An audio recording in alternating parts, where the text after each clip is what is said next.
It was supposed to be one of the best days of my life. I had just finished my final exam at the University of Oregon, 4 grueling years of architecture school finally behind me. I was exhausted, excited, and honestly just craving a home-cooked meal and a nap on my childhood bed. But when I pulled into our street in suburban Portland, something felt wrong. There was a moving truck in our driveway. At first, I thought maybe someone was visiting, maybe a neighbor. Maybe my mom's weird friend Nancy was finally moving out after another failed marriage. But then I saw it. A big red and white for sale sign, not leaning, planted, firm, proud. And then a woman I'd never seen before stepped out of the front door holding a clipboard. She smiled and asked, "Oh, are you the buyer's son?" I blinked. Buyer. "My name is Jordan Blake, and this isn't a story about a bad real estate deal or a surprise renovation. This is about how I found out my own mother sold our house behind my back right before my graduation. No warning, no explanation, not even a damn text. And the worst part, she didn't think I'd mind. From wherever you're watching this, stay with me, because if you've ever thought being the good kid would protect you, let me show you what happens when being responsible turns you into a resource. You see, I was the one who took 3 part-time jobs to help pay for rent when Ronald, my mom's second husband, got laid off during the pandemic. I was the one who skipped spring break to send my younger brother Evan a laptop for his senior year. I was the one who kept saying it's okay, I got it. Until suddenly, I didn't. And on that front lawn, staring at a stranger walking out of my own front door with my dad's old guitar in her hands, I realized something. I hadn't come home. I'd walked into an estate sale where I was just another item nobody asked about. I dropped my backpack on the curb and walked inside. The floors still creaked where they always had, but the furniture was gone. Stripped bare. Every echo of laughter, of family dinners, of late-night homework sessions was swallowed up by hollow walls. And there she was, my mom, wearing yoga pants, sipping wine out of a mason jar, looking surprised like I was the unexpected visitor. "Oh, Jordan, I didn't think you'd be back until next week." "Yeah, I figured you'd tell me if you were, I don't know, selling the house." I didn't yell. I didn't need to. She blinked, shrugged. "We needed the money, sweetheart. Ronald hasn't been working. Evan's tuition isn't covered. You're doing great, you've always figured things out." That sentence did something to me, like it reached into my chest and flicked a switch. "You're doing great." As if that gave her a hall pass to bulldoze my entire foundation. She sat down on the only piece of furniture left, one of those plastic folding chairs, and said, "You're strong, Jordan. We knew you'd understand." I stared at her for a long time, like I was trying to find the mother I grew up with inside that woman's eyes. But she wasn't there. Only this new version, cool, detached, and disturbingly practical. She didn't even ask how finals went. Ronald came in behind her, dragging a bin labeled "Clothes, Donate." He gave me a nod like this was all some kind of team effort I should be proud of. I walked out before he could speak. I didn't slam the door. I didn't cry. I sat in my car and opened the last photo I'd taken in that house, my dad's birthday, 3 years ago. The last one before the cancer got him. We were all sitting at that kitchen table, the one that was now probably listed on Craigslist. My dad always said, "Home isn't just a roof. It's where you're remembered." That day I wasn't remembered. I was erased. So I started erasing them back. Not with rage, not with fights, but with silence. I canceled the family phone plan because of course it was under my name. The Netflix, the Hulu, the HBO Max, they binged every night while I pulled 12-hour shifts. Gone. I changed all the passwords, froze the shared Amazon Prime, revoked Ronald's access to the Adobe suite I let him use for side hustles. You see, they thought because I never said no, I never could. But I was learning, fast. Weeks passed. Graduation came. They didn't show up. No text. No card. Not even a comment under the photo my roommate posted of me holding my diploma. But I didn't cry. because by then I had already packed every wound they gave me into a folder. Screenshots of texts, voicemails, receipts of all the things I paid for without thanks. I wasn't just building memories anymore. I was building evidence. One day the call came. "Jordan, it's Mom. Ronald's in the hospital. He slipped on the porch, broke his leg. They won't operate without a deposit. Please call us back." "This is serious." I sat in silence. You ever hear a voice that used to make you feel safe, and suddenly it feels like a weapon? That voicemail didn't ask for forgiveness. It assumed I'd be ready, that I'd drop everything again and come running, because that's what I was trained to do. But this time, I didn't answer. Instead, I transferred $4 to $800, not to the hospital, to a new account I called Peace Fund, because sometimes peace costs you everything you used to think was love. The silence that followed wasn't peaceful at first. It was suffocating. Not because I doubted my decision, but because I knew what was coming.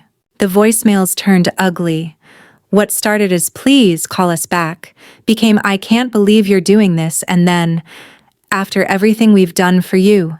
Ronald's voice cracked in one of them. "I helped raise you, Jordan. I gave up my career for this family, and now you won't even help when I'm in a damn hospital bed." No apology, no ownership, just guilt served cold. Then came the Facebook post. A blurry picture of Ronald in a hospital gown, arm around my mom, both frowning into the camera. Caption: "When the one you love most forgets what love even means." She didn't tag me. She didn't have to. The comments were a disaster. Her friends, people I hadn't seen since high school graduation, commented like they knew the full story. "You raised that boy too soft. He owes you everything. Kids these days have no heart." No one asked why I didn't come running. No one asked what they did to lose me. But I didn't comment, didn't defend myself, didn't explain. Because silence wasn't weakness anymore. Silence was my boundary. I changed my number. I deleted the shared Dropbox folder where I used to store everyone's tax files. I stopped forwarding Mom's resume to my contacts. I stopped editing Evan's college essays. Not to punish them, but to finally stop parenting my own parents. A few weeks later, I got a DM on Instagram. It was from my cousin Sierra. "Hey, I don't want to stir the pot, but your mom's saying you abandoned them, that you left them without heat or food." Then came the kicker. "Did you really cancel the utilities?" I stared at that message for a long time before replying. "No, I didn't cancel anything. I just stopped paying for it." No response. Just the little scene mark. Then silence. That night, I went through my old files, bank statements, Cash App transfers, gift receipts, hundreds of moments where I quietly stepped in and filled the gaps they left wide open. And you know what hurt the most? Not one of those things had a thank you attached. No one ever said "we appreciate you, only you got this right. Only Jordan will figure it out." They didn't raise me. They groomed me for utility, not belonging. I got a job offer in Seattle, an entry-level design assistant at a boutique architecture firm. It wasn't glamorous. The pay was average. But for the first time, the paycheck would be mine. No joint account. No invisible strings. Just me. I packed what little I had left into 2 suitcases and a portfolio case. One of the boxes had Dad's journal written on it. I almost left it behind, but something told me to open it.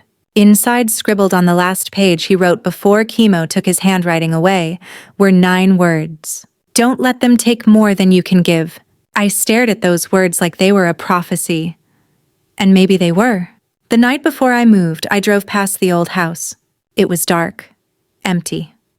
The new buyers hadn't moved in yet.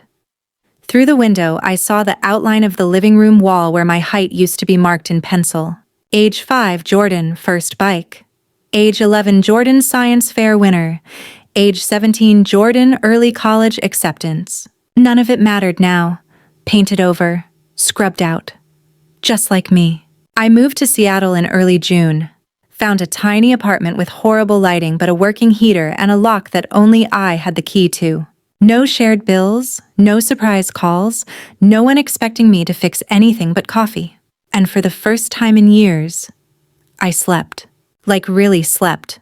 Not the anxious kind of rest where your brain still builds spreadsheets behind your eyelids. Real sleep.